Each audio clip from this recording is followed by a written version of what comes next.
for the invocation by Councilmember Briggs. Thank you, Council President. Please join me in the Our Father. Our Father, who art in heaven, hallowed be thy name. Thy kingdom come, thy will be done on earth as it is in heaven. Give us this day our daily bread, and forgive us our trespasses, as we forgive those who trespass against us. And lead us not into temptation, but deliver us from evil. Pledge. Pledge allegiance to the flag of the United States of America and to the republic for which it stands, one nation, under God, indivisible, with liberty and justice for all. Public comments. Each speaker will please use the podium. All speakers should have signed up in advance with the city clerk. Please state your name and address before beginning your statement. You'll be limited to 5 minutes. Please address your comments to the chair. Council will not engage in debate with the speaker. On your first bell, you have 30 seconds left. On your second bell, your time will be up, and I'll have to stop you. Mike Reich. Yes, please.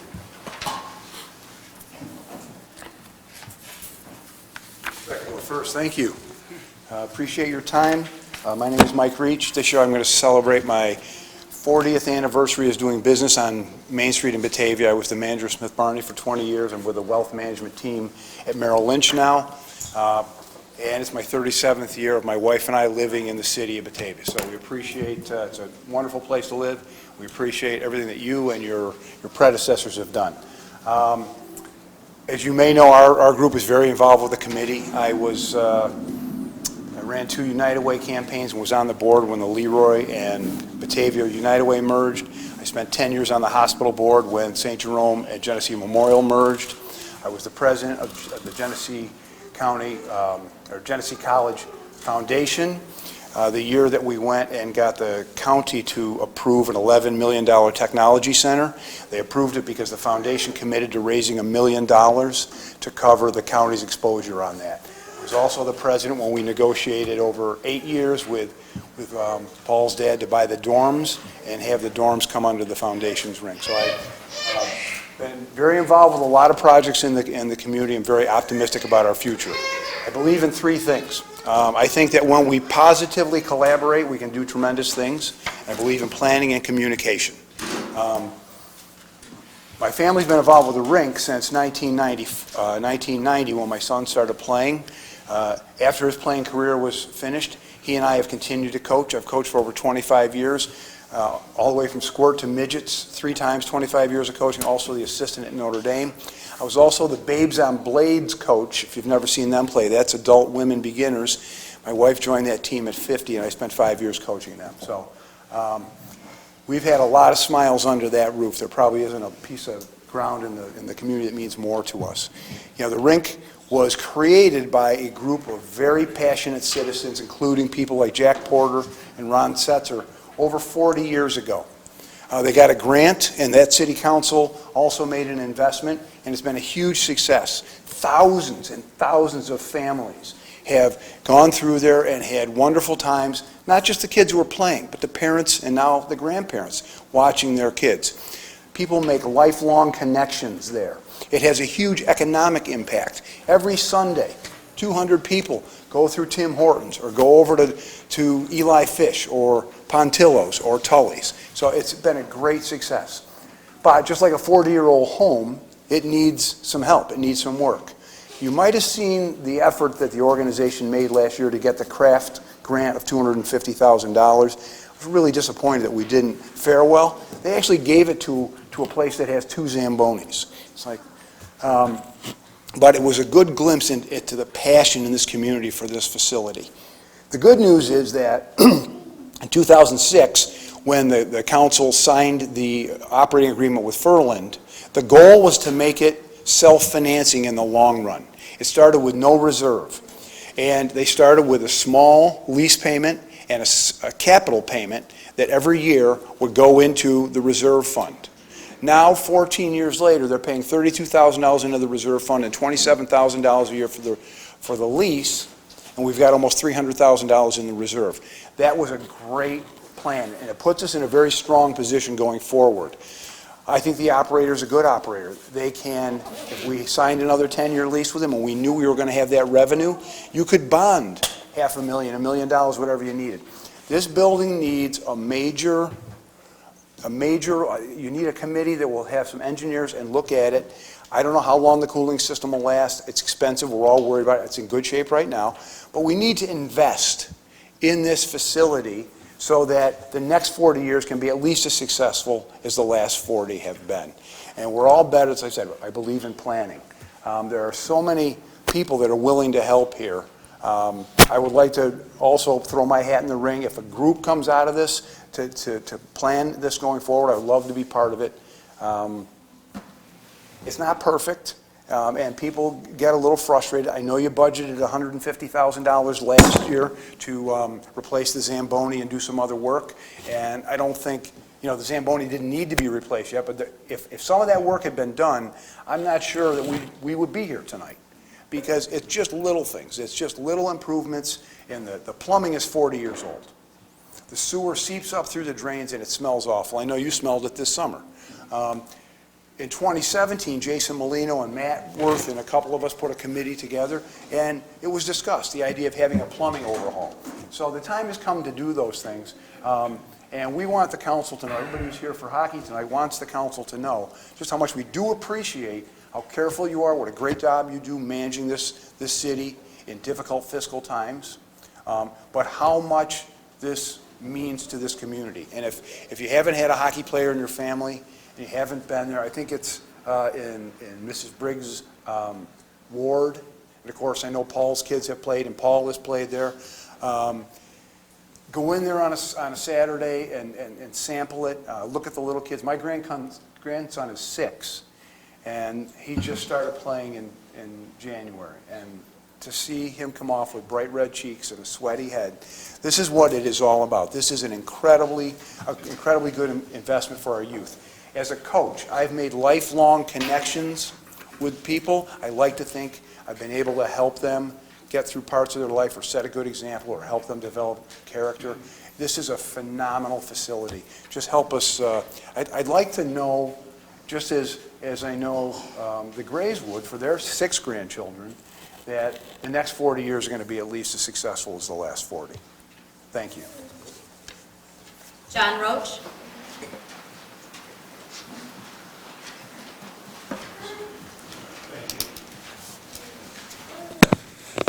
John Roach, 116 Grandview Terrace. Been in the paper and other news that the governor may withhold the BLT money. I don't think that would be a great surprise to a whole lot of people, but I would like to remind council that when they first started funding BDC, it started out like 70 grand, and it was to be paid for with BLT money. Well, I would like to maybe suggest that if we were funding it with BLT money to start and somewhere it might have morphed around in the budget, we'd lose the BLT money. Maybe you want to reconsider funding the BDC. You do still have BID, you still have GCEDC. I think GCEDC could pick up the ball in a heartbeat. It'd be no great strain, I don't think. The other thing I'd like to ask council to consider is, historically, we've given about, $2,500 to Go Art, mostly for picnic in the park. It's been like that for probably decades. A couple years ago, Go Art came on some pretty hard times. They came here and asked for a little more assistance, and I think you granted them another $4 grand. And that $4 grand just kind of stayed in the budget. I would think by now, Go Art's probably self-sufficient. If after this number of years, they're still in the red, I don't think our $4,000 is going to really help. But I think the taxpayer might say, hey, okay, it's a private group. We still give them the money, the $2,500 or whatever to keep Picnic in the Park going.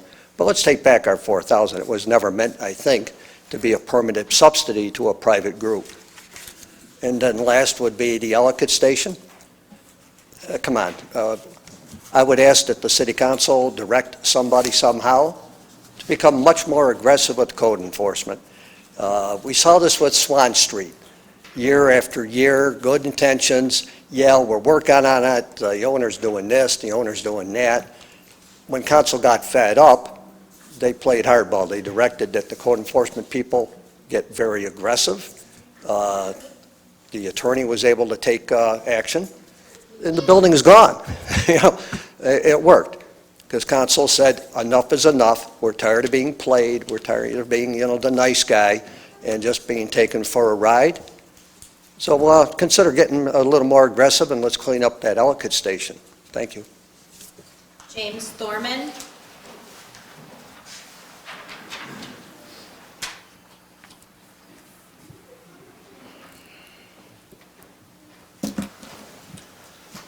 Hello, my name is James Thorman. I live in Byron. I've been a Genesee County resident since 1992. Retired from the phone company here. So in our nice bedroom community, I've had probably the best of many worlds.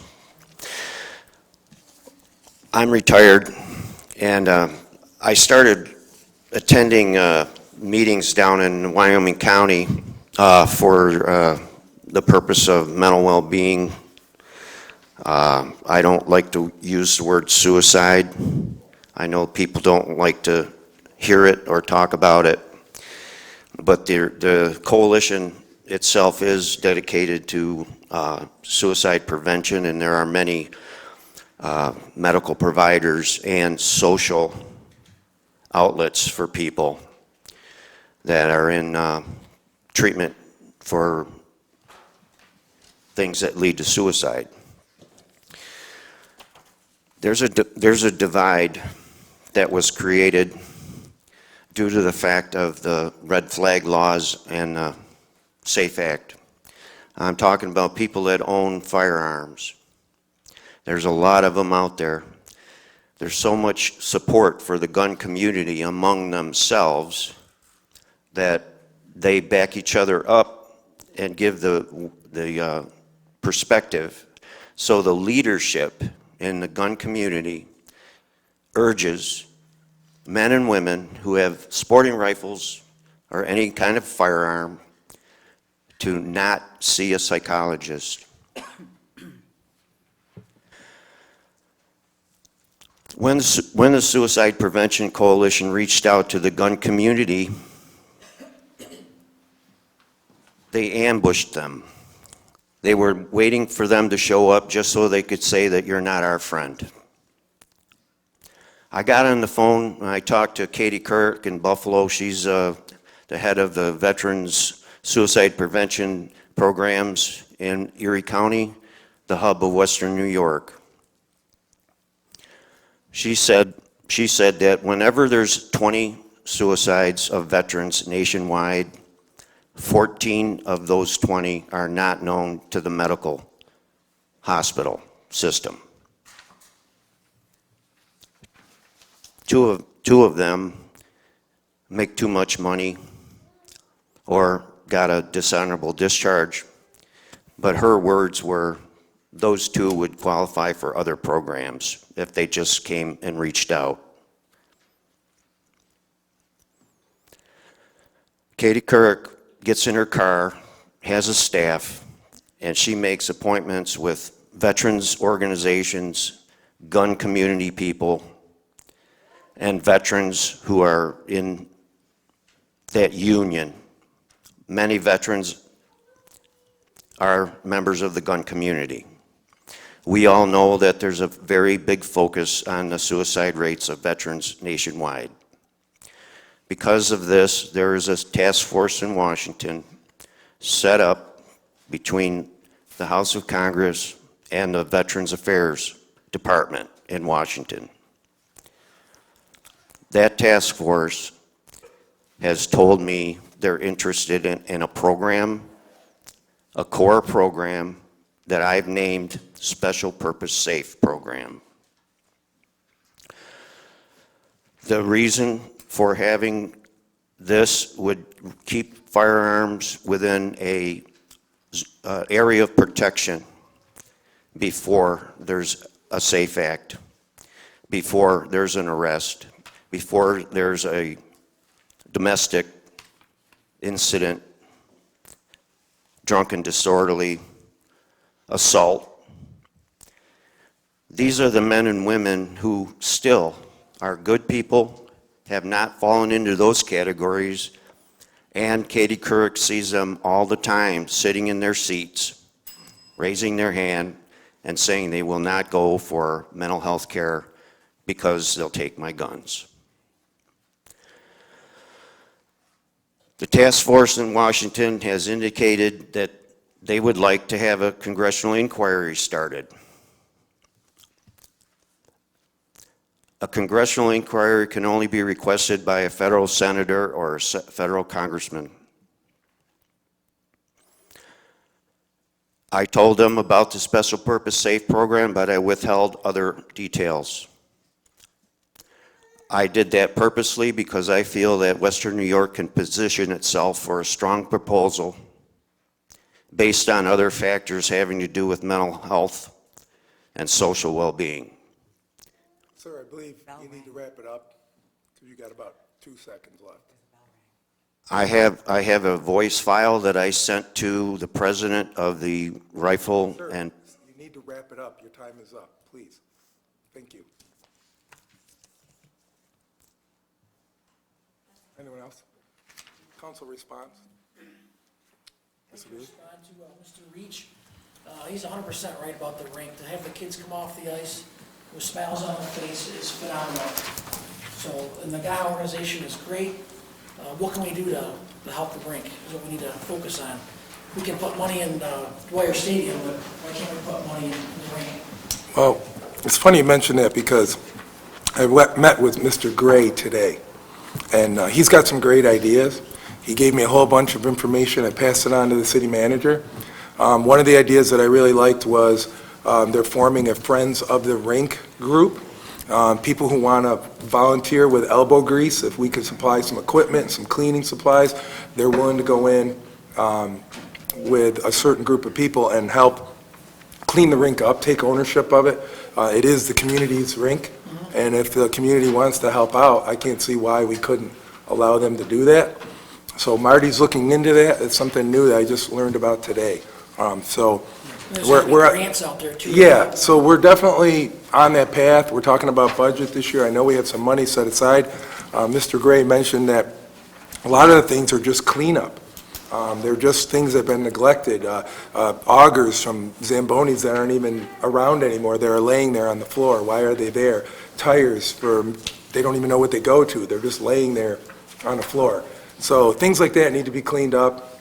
Cracks, doors, bathroom fixtures, things like that. These are just maintenance things that just been neglected. I think these are little things that we can start making a big difference with. We're compiling a list, and again, I passed all that information. It was a packet about this thick of pictures of before and after. Some of the work has been done. There has been some things changed and things have been improved, but I think we got a long way to go. So Marty's looking into it, and I think we're gonna find in a few days or in a few more weeks, when we get some research, that we have some possibilities here, that we can get some things done with minimal cost and make a big difference there.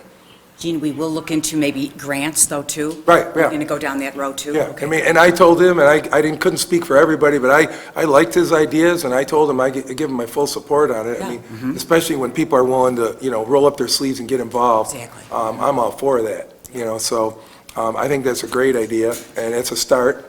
And there's some passionate people over there that got some great ideas, and I think, I, for one, am willing to listen to what they have to say and maybe help them out any way we can. So I don't know how everybody else feels about it, No, but. no, I want to do this, too.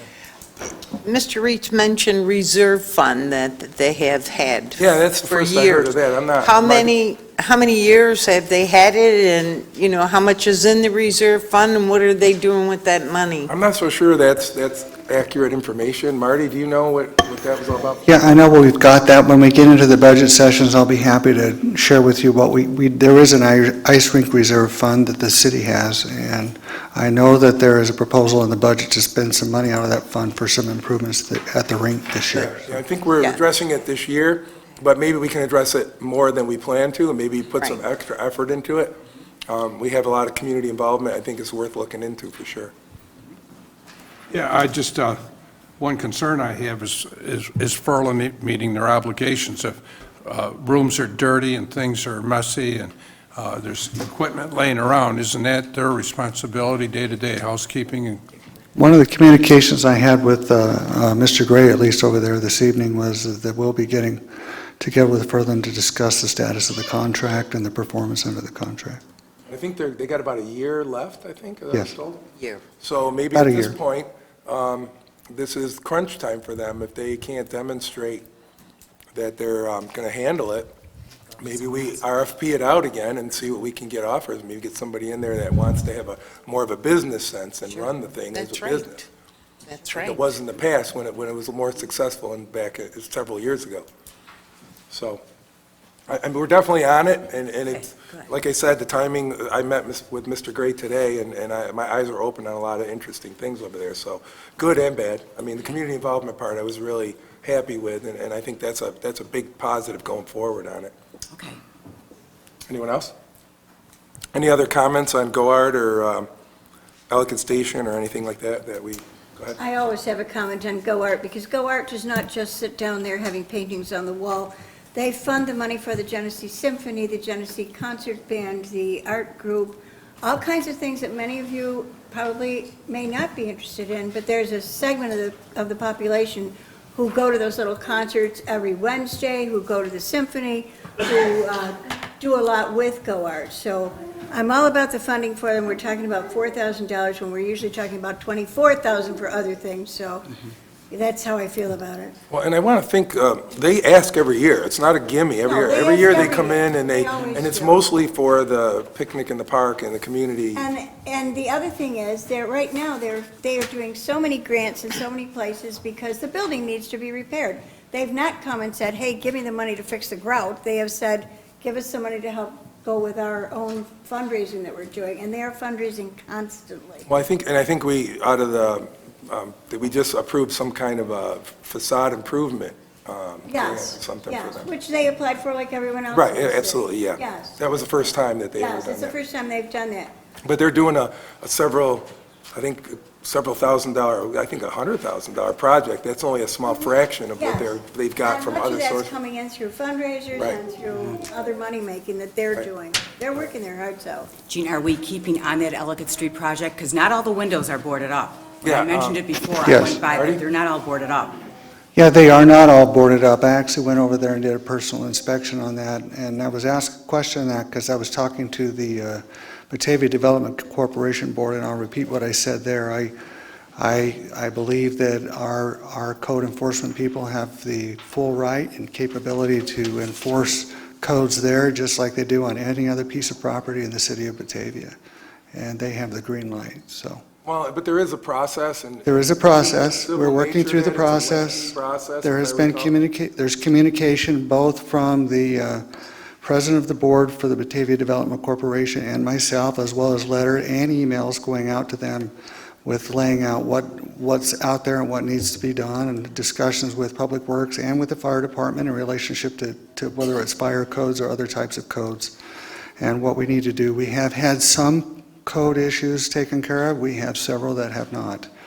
And we are continuing to fight the battle of attrition with that, and we will continue to keep the pressure on until it's taken care of. Any word on the grant application when that? The last word that we had, and again, this was a discussion there at the Batavia Development Corporation meeting, was sometime in April or early May is probably when the announcements for the grant. The application that they put in for was for several $1 million to deal with the housing component, and it is for market rate, non-subsidized housing. So, Yeah, I have two questions. Number one, did Savarino Corporation actually come down and board up those windows, or did the city? no, that was them doing it. Okay, number two, have they paid the full purchase price yet? No, How much have they paid? Have they paid any more than the initial $5,000? they haven't, and the BDC board is well aware of it, and it's on a very short leash. Are they in default of their contract at this time? Not yet. They're not in default of the contract yet, but they're definitely keeping them on a very short leash, and that we have asked for, both the board of directors there and the city of Batavia have asked for the same things. We've asked for those code issues to be addressed, in particular, up front. We felt that would be an important show of good faith on their part. Now, one other question. Has there been any activity out there where,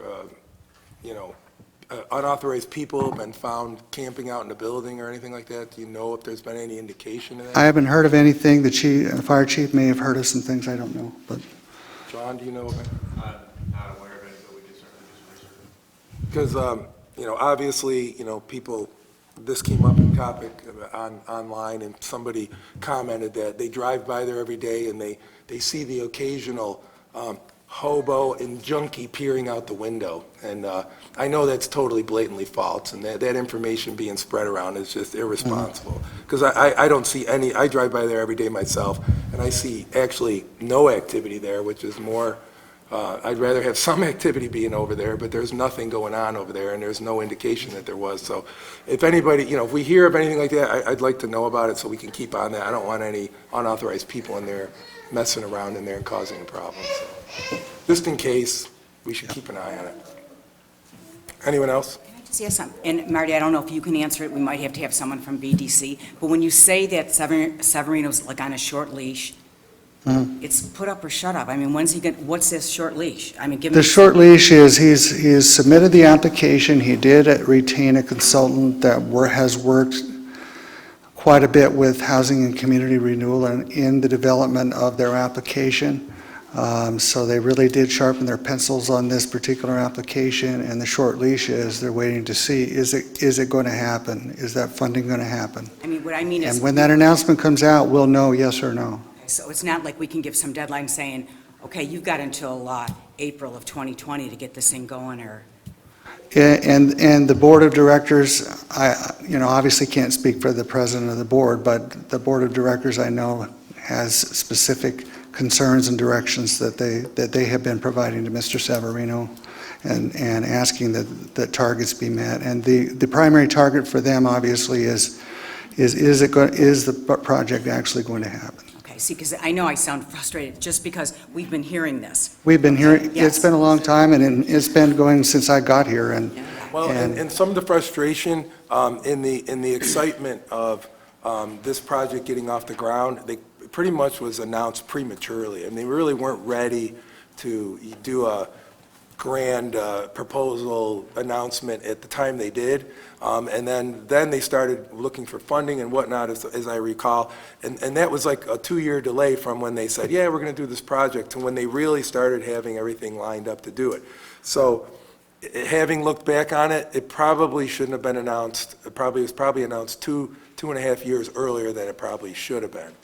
And it was just the excitement of finally getting it done, and it was a decision that was made, not right, not wrong, but probably just, it could have been a better way of doing it. So, and it got the public all hopes up, and then now the delay. The housing component, they're at the mercy of that grant, and they've been promising and then apply next year, and then promising and then apply next year. So this is like almost the third time they're trying to get this through, and now there's been a lot more indication that it's going to be addressed this year than it has been in the past, just by environmental reports that have come out and things like that, with the DEC notifying us that they're looking at that project for cleanup. That was never done before. So I'm looking hopeful that, I think that we have a really good shot, but like you said, if it doesn't happen and it falls through, we need to regroup and think about going forward. I don't think we can wait too many more years, keep waiting for this. No. Thank you. Bob? Yeah, Marty, was this project contingent on getting grants and applying for new grants? And Yeah.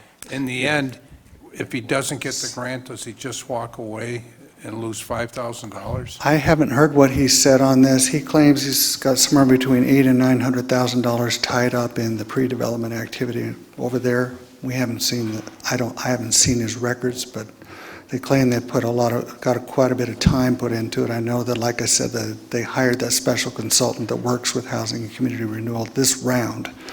But as far as no, we don't have any indication of what his plans are if that grant doesn't happen. But we do know that in discussion here at the city of Batavia, I'll tell you where the city manager stands on this.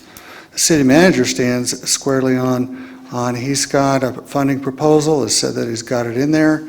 I'm working together with the Genesee County Economic Development Corporation, And we will be talking with, of course, our Batavia Development Corporation on the next steps to wrap this up if it's not going to be a go. So, and we're at the end of January now. We're looking at 3 more months till the announcement comes out, end of April, first part of May.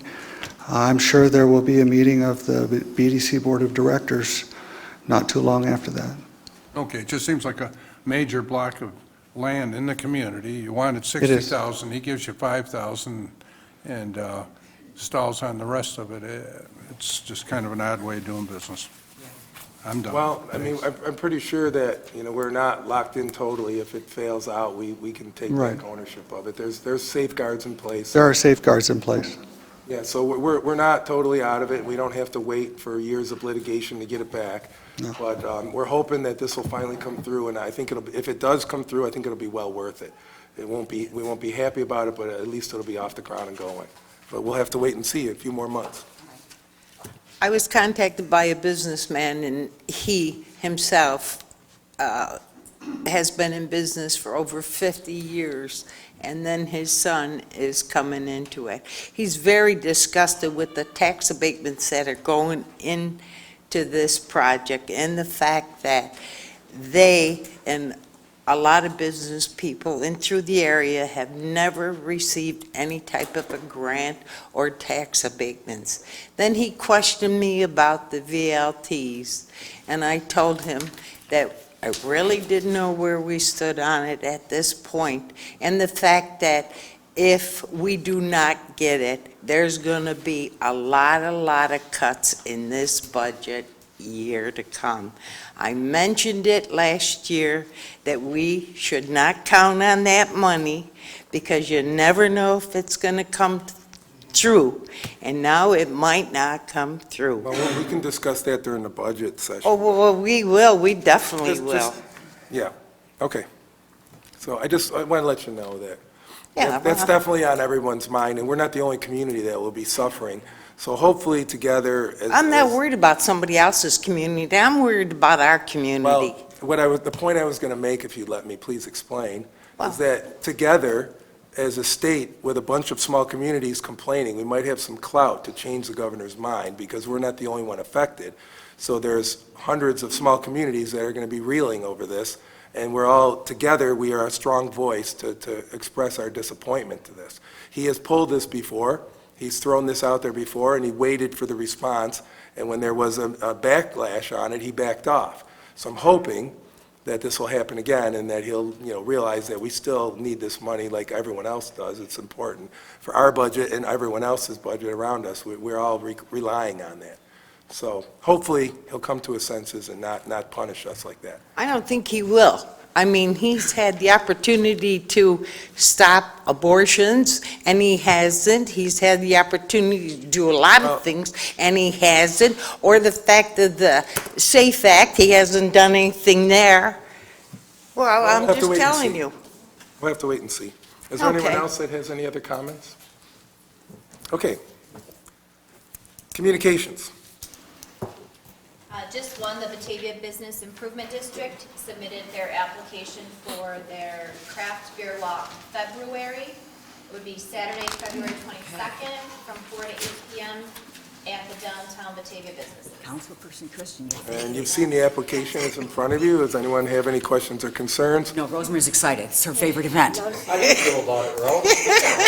Not again, not again. How do you think the governor feels about it? Oh, yeah, there you go. All right. So, no comments, no concerns. No. That moves forward. No, we had to throw that out there. I'll vote no when it comes time to vote no. Go ahead. There really isn't a vote on that, it's just a I notification. realize that's coming the next one. The next city council business meeting will be held Monday, February 10th, 2020, 7 p.m., City Hall, Council Boardroom, second floor, City Center.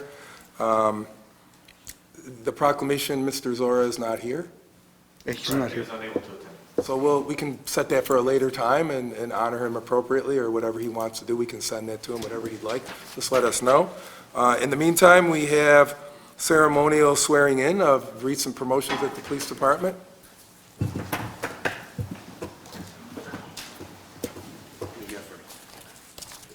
Chris King?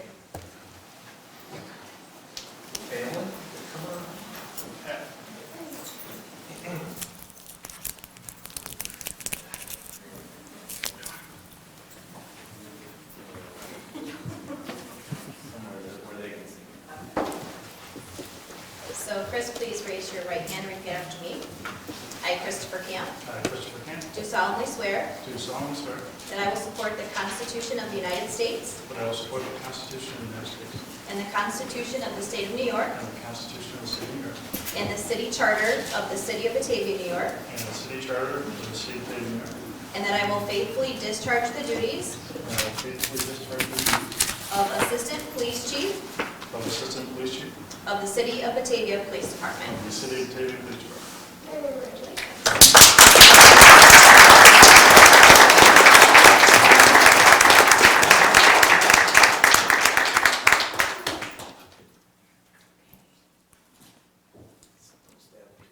Don't stand.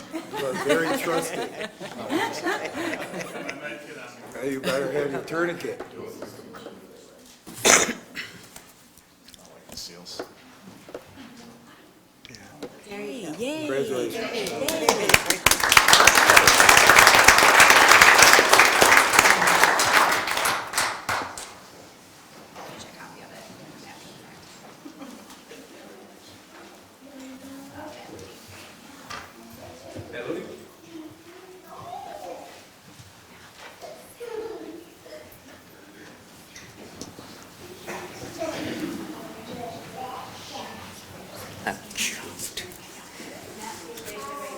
After me, I, Matthew Lutey, do solemnly swear that I will support the Constitution of the United States and the Constitution of the State of New York and the City Charter of the City of Batavia, New York, and that I will faithfully discharge the duties of Detective Sergeant for the City of Batavia Police Department.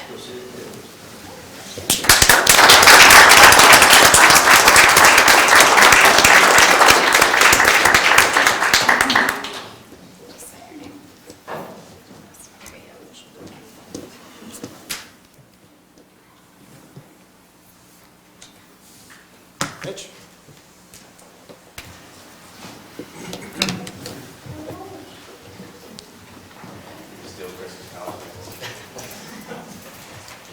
Please raise your right hand and repeat after me. I, Mitch Cowen, do solemnly swear that I will support the Constitution of the United States and the Constitution of the State of New York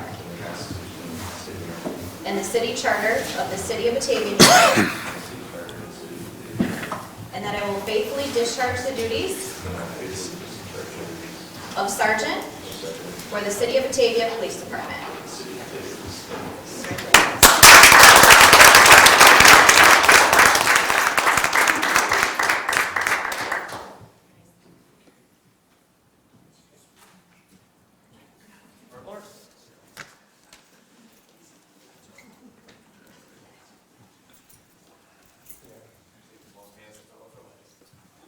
Over the years. Please raise your right hand and repeat after me. I, Marc Lawrence, I, Marc Lawrence, do solemnly swear do solemnly swear that I will support the Constitution of the United States that I will support the Constitution of the United States and the Constitution of the State of New York and the Constitution of the State of New York and the City Charter of the City of Batavia, New and York, the City Charter of the City of Batavia, New York, and that I will faithfully discharge the duties and I'll faithfully discharge the duties of Sergeant of Sergeant for the City of Batavia Police Department. for the City of Batavia Police Department.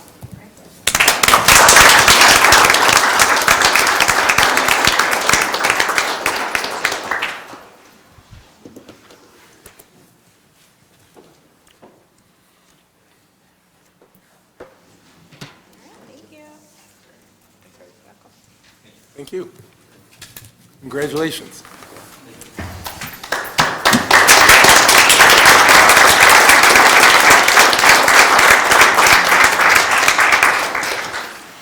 The I-1 Industrial District modification for motor vehicle repair.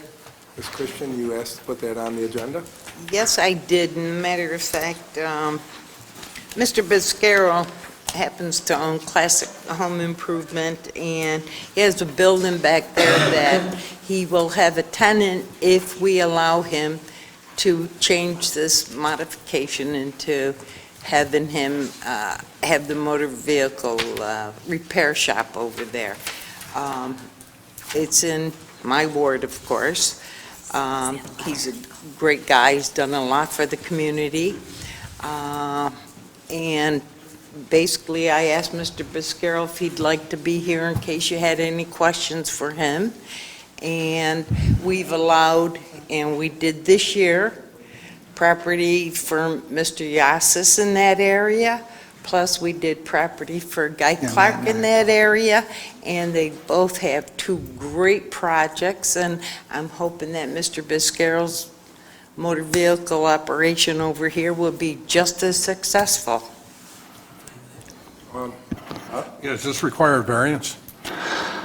And Yes. Matt can come up and talk to some of the specifics too if he would like. And they actually have gone in front of the county planning board requesting a variance, and the challenge was there was no mechanism in the city's zoning ordinance for them to consider approval of a variance to allow.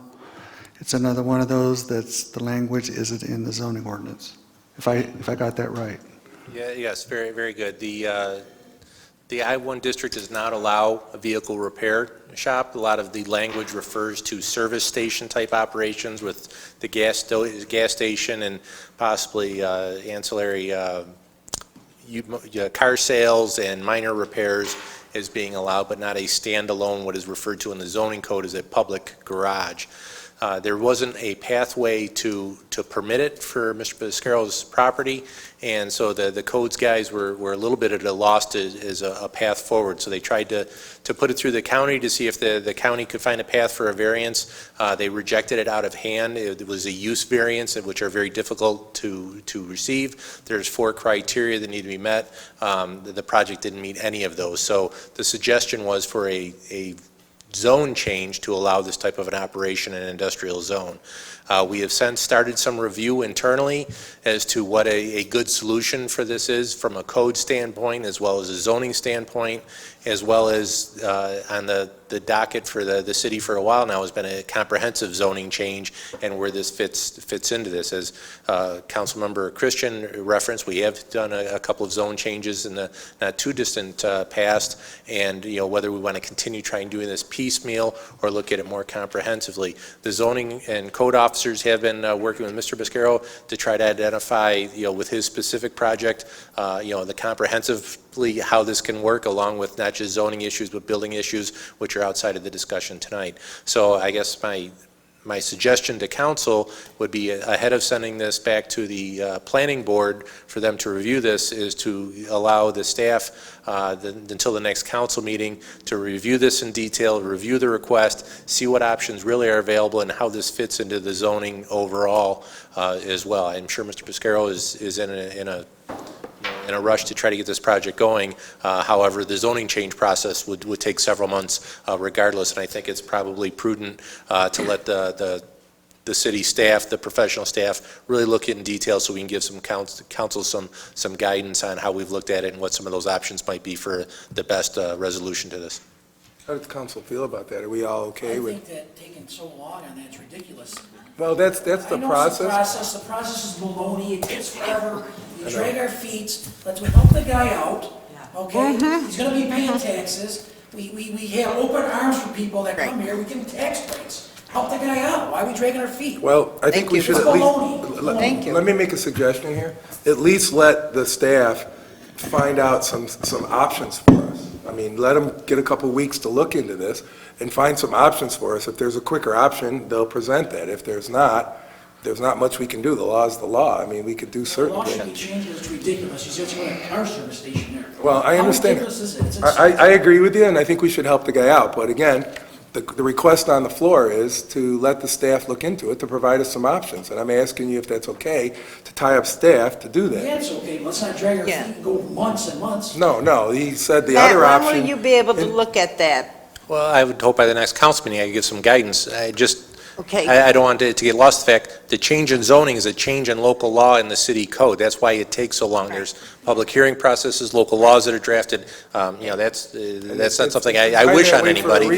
But Well, it's made that way for a reason, so that we don't, jump ahead and get ourselves in trouble by making a law without researching it properly. So I think giving 2 more weeks isn't going to make a big deal out of it until we can get some options, and then we can go from there. We can talk about it the next. agree with 2 weeks. 3 months Council- sounds like forever. Yeah, Council I- President, That's very good. excuse me, if I might just add to that, just sense of timing on that. The petition for a zoning change, if this is to be considered that, is basically a process under the charter and the city law whereby it will be referred off to the Planning and Development Committee for analysis of the specific change to the zoning code. That is a legislative function which this council has and has to exercise. As Mr. Worth indicated, that's also a local law change.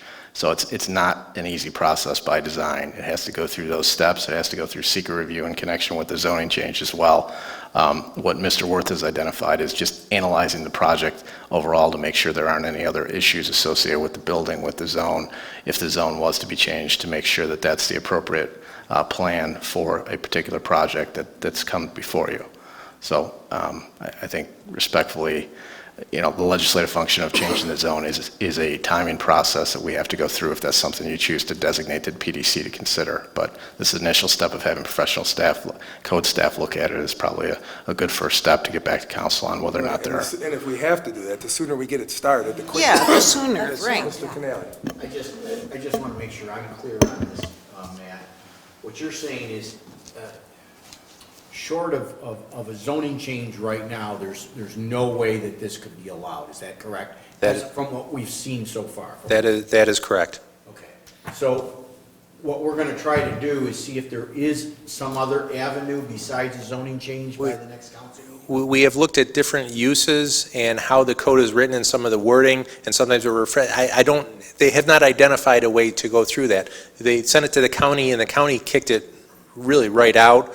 However, we want to look at it comprehensively specific to Mr. Biscaro's project, but outside of that, the larger zoning issue, when you make that zoning change, it's not just Mr. Biscaro's project, it is all of the I-1 zones and all of this, and to make sure that that fits on the, the larger scale as well. But right now, the code officers have not identified a path to allow this project to move forward as it stands. This is an I-1 zone right now. I-1 or I-2, I believe it's I-1. I-1. What's the zone for a service station, like Falleti's down the street? Commercial, C zones. Yeah, I'm not the zoning expert, but Right. So if you take an I-1 and make it commercial, you now limit the I-1 portion of it. Right. So it is unusual that there's no remedy for this. It's kind of falling in between the cracks, and that's unfortunate. That doesn't seem correct. That doesn't seem It is. correct. The industrial, the uses seem to be more of a manufacturing assembly and repair type work is really identified more as commercial. I don't know if that was the intent. Again, some of the language appears to be a little antiquated in that it refers to service stations, and again, when I was a young kid, the service station, the guy came out, pumped your gas, and you'd also fix your car there. Now you go and pump your gas and you go in and get a smoothie or something, right? It's not getting your car fixed. So, some of this has changed, and probably the zoning code in itself needs to look at comprehensive. That's a monumental task, which we're not trying to tackle right at the moment. But on the same hand, we don't want to be too short-sighted on it. Is my recommendation to really give staff some time. The official request just came in just within the last week or so. Let's look at it with a critical eye and try to come back with council, the next meeting with some, a little better defined scope of what we're doing here and some of the options that are available and why some of the reasons that it's not allowed at the moment, so that council can be fully informed. So, to be clear, the letter here from Mr. Biscaro's attorney says it's an I-1 industrial district. So what we'd be looking at is to change all the I-1 districts to allow for this? That would be correct. So you would allow that use in an I-1 zone, correct? Just to remind council that if you're to consider a potential zoning change, it's actually looking at kind of a dual lens from a 30,000-foot view, which is you're not really looking at a specific project. You're looking at the question of whether or not council wants to refer to PDC the change in zone for the entire community. And then the project still has to go through the internal review through the code office if that zoning change is made. So there's really a kind of a global view on that. I mean, the easier way would be to get the variance, but you're saying he's not going to qualify for that. There's not a path for the variance at the moment. That's where I think the problem is. The quickest path would be the variance for the one-time person use and not changing all the zones, but. And even with the zoning change, it might require a special use permit, not that that's, a deal breaker for any, anyone. We want to make sure everybody goes in with eyes wide open, I guess. No, I totally agree, because, like I said, it could affect us on the other side long after all this is done. So, thank you, and I think at this point we need to, but we don't want to dilly-dally. If you can get that back to us by the next meeting, that would really be much appreciated. Understood. We'll do. All right, we're good with that? Yes. All right, thank you. Budget resolution that require public hearings. This is the wonderful time of year when we get ourselves set up process-wise, even though we have a lot to talk about in relationship to content of the budget. We do need to start the processes of being able to get the various public hearings set up so that we can deal with them in relationship, like, for example, the tax levy, the budget ordinances with scheduling the public hearings. I know that we've got some issues in relationship to water rates. We have a couple of issues in relationship to meter fees, capital improvement fees, those types of things. Those are all in your packet. And we would just encourage and request that you approve this to move on to the next step so that we continue on the budget process. So that's this, how many resolutions are in here? Is that topic covering just this one, or is it covering several, or? Yeah, there's more than one resolution. For example, there's the budget ordinance and scheduling a public hearing. It doesn't have a number yet. Right. We have the one on the amount of tax to be levied and on real property. We have the one in relationship to the water rates. We're basically moving the scheduling of the public hearing to the next business meeting. Right. On all these. Correct. Require that because of the budget. Correct. Okay. So any questions or concerns about that? Bob? Yeah, I have one on the ordinance proposal, and in here you quote a figure of $5,429,333. How much of an increase per thousand will that mean for taxpayers? An increase per thousand is approximately, it's not quite 9 cents, it's about 8.56 cents. Any other questions or concerns? Okay, so is council in consensus to move those to the business meeting for decision and vote? Okay, that gets moved forward. Capital closeout projects? This is the point where fortunately we have some projects that actually have been completed and we're ready to go ahead and request that they be closed out. Matt, I think these projects came through Matt's department there, and they have to go through things like audits even after they finish the physical work on the ground and those type of things, and then they hit a point when we're ready to actually close the projects out, and that's what this is for. This is the Summit Street Road Improvement Project we're talking about Right. now?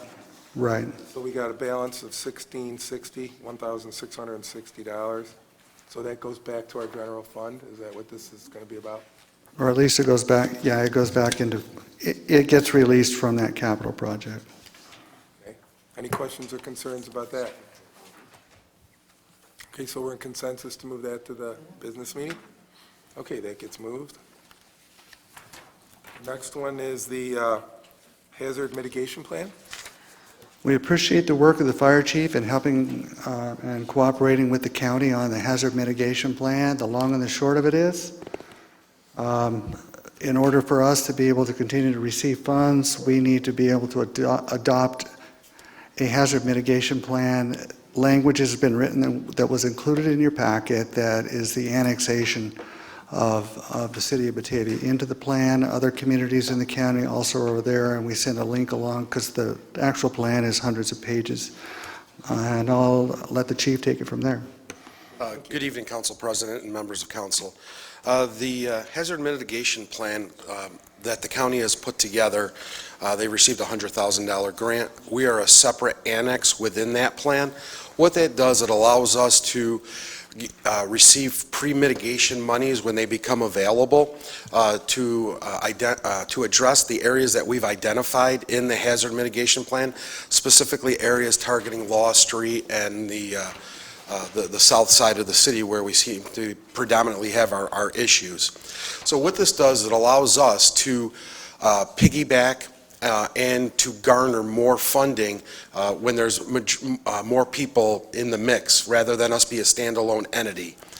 So I'm asking that council consider the adoption of this resolution, and that what will happen is, in the event that monies do become available, that we can target those specific areas that are outlined in the annex It'll give us greater buying power along working with the county and other municipalities throughout Genesee County. Any other questions or concern? I support it. I support So we're in consensus to move that to the business meeting? Yes. Okay, Very good, thank you. Thank you, Chief. The police budget for the Stop DWI grant? Thank you, Council President, members of council, and thank you for taking the time tonight to recognize the members that are being promoted. That means a lot to them and their families to be able to do that tonight. As in years past, we have applied for and received grant funding from the Genesee County Stop DWI program in the amount of $25,481 this year. There is a grammatical error on the actual resolution, which I'll correct before the next meeting. The $5,000 is missing out of the training budget, but we'll get that put back in there. So the actual dollar amount is identical, but I have just somehow missed that amount in there. 18,000 of that will go towards enforcement efforts, 5,000 towards training. That training will be to enhance our drug recognition program. So currently we have 2 certified DREs. One of them has 20-plus years on the job, and he is currently assigned to a school resource officer position. The other is a detective that's assigned to our detective bureau. So we'll be looking for some new individual to take on that job task for us. So there is some cost with that. The other is equipment and supplies, which is our modem, so our modem in our vehicle that's connected to the county that allows us to receive information and data. We put this in here a few years back, so this is an ongoing recurring cost that we see from that. What does that do exactly? So that's our connection to New World, our connection to the county's CAD system. So this is the modem. This is the Verizon cost. Okay. This is the Verizon cost, I'm sorry. So it's our data cost. Calibration and repairs, that's our annual service of our radar units. So our radar units have to be serviced annually and certified. And then, again, 18,000 for the enforcement efforts. Okay. Any questions for the chief? Bob? Chief, has there been any discussion of equipment to be used when the governor legalizes marijuana, so we're all happy and grateful that he's bankrupted the state?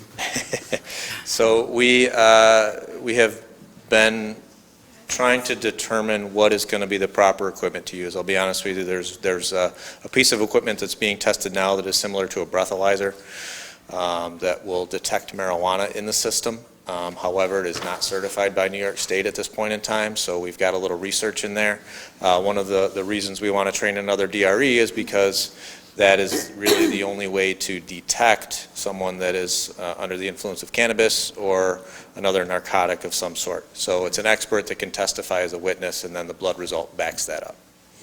So is that bulldog tester or whatever they call it? I don't even know the name of it, to be honest with you. Is there any standards set, though?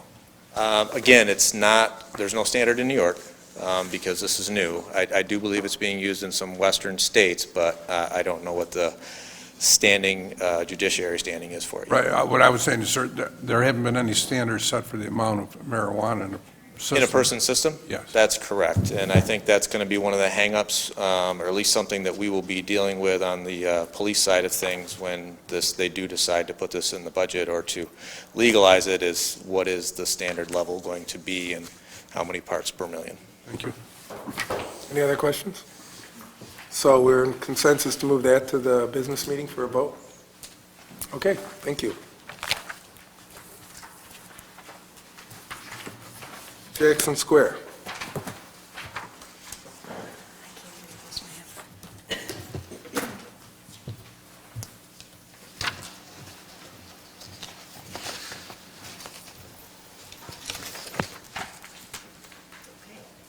Go ahead. Thank you, Council President. AGRV Properties, a New York corporation located in Batavia, is interested in purchasing 12-foot by 50-foot parcel of property abutting the Eli Fish Restaurant and Brewery in Jackson Square. They plan to expand their restaurant offerings to include outdoor dining. The location of Jackson Square for outdoor events and dining is unique in Batavia. The city contracted with Rynn Murphy and Associates, a real estate appraisal firm, to determine the fair market value of the parcel of land, and the parcel appraised for $840. Here you have a resolution after the memo for the sale of the parcel for $840.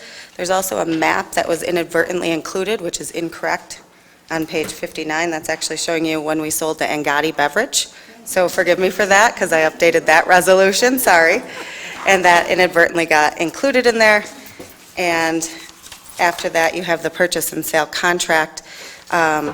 AGR Properties is represented tonight by Matt Gray, who's here, and just took his skates off from the So, as hockey I rink. recall, they're also covering all the closing costs and everything like that. They are, and they covered the appraisal fees as well. Right. So there's really no cost to the city, and we're actually going to get $800 out of the deal. Correct. And they can expand their business and make it better. Any other questions or concerns? No, actually, I'm very relieved that you said the map was wrong, because I spent 40 minutes I'm trying to make Eli Fish fit into that part of the... You'll have to forgive me, I Very familiar with updated it. an old resolution, didn't realize there was a He second realized page. he's nowhere near his restaurant? Yeah, no, Jackson Street, School Street, yeah, that was when you sold the Angati, actually. I mean, it makes sense, they have a beer garden next to Angati's, it kind of Right. makes sense, I think. So, forgive me for that. First, I'd like to thank Mr. Gray. He was kind enough to show me around last year and what he's willing to do with the parcel back there, which I have no problems with. But I was asked by a downtown businessman to ask this question. At the time the property was appraised, was the fact that we're going to put whatever $700,000 into Jackson Square considered? Yep, the plans that were outlined in the DRI was included to Okay. the appraisal firm. Great, thank you. Absolutely. Anyone else? All right, thank you. We're in consensus to move that to the business meeting then? Yes. Okay, that gets moved over. And New York grant for RFP professional service, Main Street grant. And I'll present on this as well. So, as you're aware, in December, we were awarded $300,000. The city was for a Main Street grant. This is above and beyond the DRI Building Improvement Fund, which the BDC was awarded when the DRI came out. For this, we're allowed to use portions of the grant for professional services to prepare forms and documents, to help us monitor fiscally the grant, and to work with Main Street. You've already approved a resolution to have the BDC administer it locally, meaning to work with those building owners to make sure they can sign up and qualify for the grant.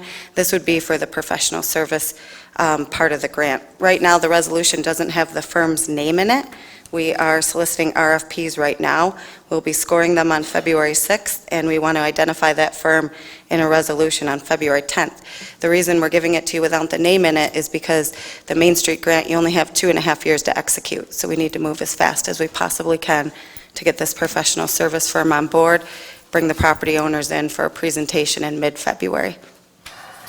Any questions or concerns on that? So we in consensus to move that to the business meeting? Okay, that moves. And Thank you very much. various committees or boards? Yes, we are placing this woman on the Assessment Review Board. She's been on before, and yes, she does live in the city of Batavia.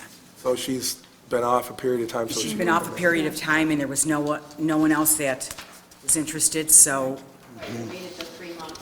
yes, yes, yes. Yeah, I knew there was a requirement. Yes, where yes. someone could recycle through, So so... we waited, we didn't have anyone else, and again, I'm going to repeat, she lives in the city of Batavia. Okay, She's great. any questions or concerns on She's that? great. Okay, we're in consensus to move that to the business meeting then? Okay, that moves.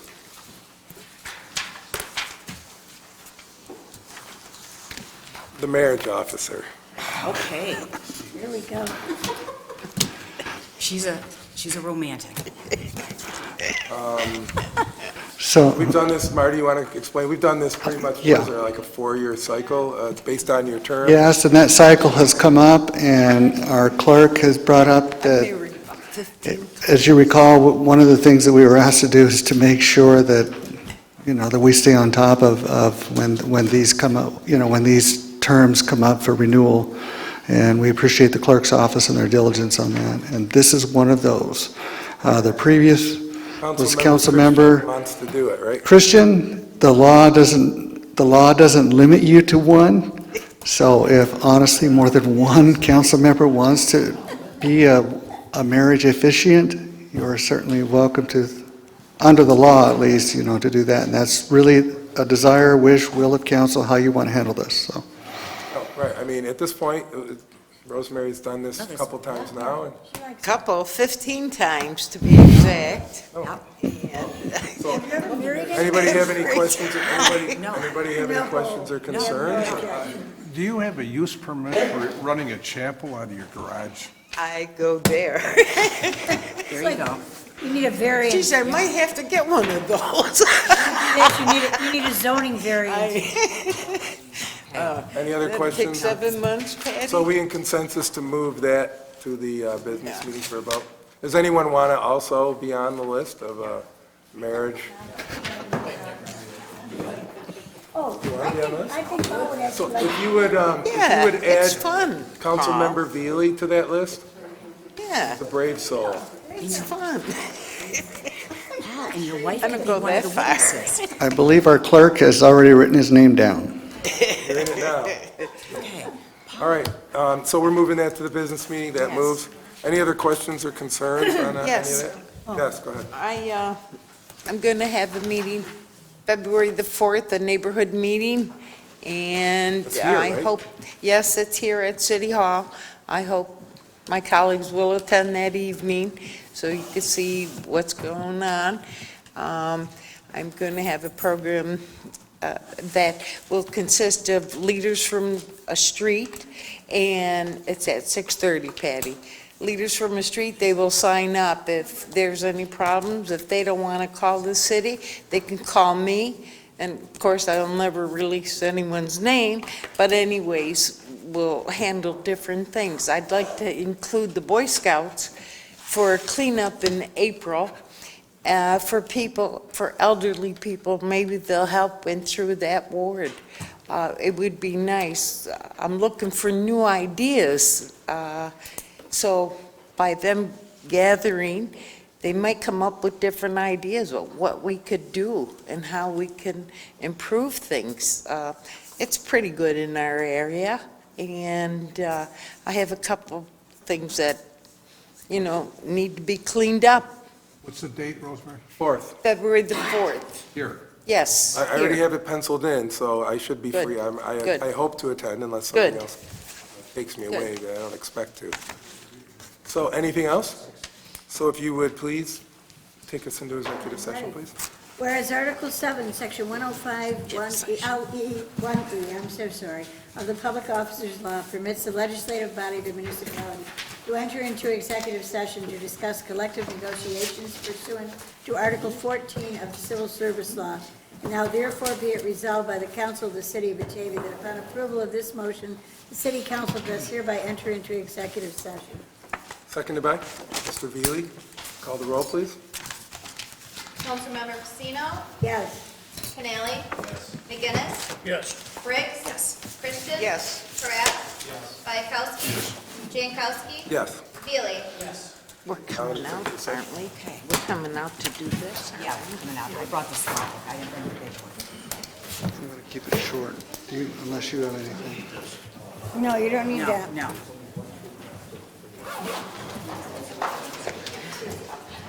She's just carrying hers around.